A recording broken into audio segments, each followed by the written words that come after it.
Ya ngapa dia HP kau maling HP budak ini no? Hilap nih. Hilap dah.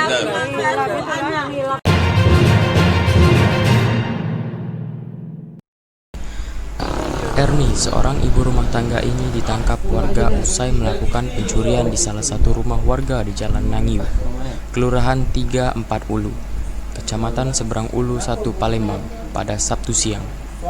Meski sempat mengelak atas tuduhan pencurian, namun barang bukti berupa satu unit milik korban yang dipegang pelaku membuat pelaku tak bisa berkutik lagi. Pelaku kemudian dibawa ke Mapolsek Seberang Ulu 1 Palembang untuk diserahkan ke pihak berwajib. Di hadapan petugas, pelaku mengaku melakukan pencurian dengan modus mencari alamat keluarganya. Pelaku nekat melakukan aksinya lantaran terdesak kebutuhan ekonomi akibat dagangan suaminya yang sepi pembeli.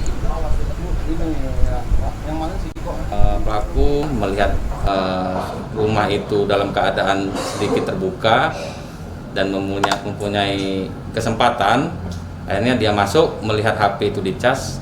Terlihat rumah itu agak sepi. Sementara menurut keterangan saudari R ini karena kebutuhan ekonomi.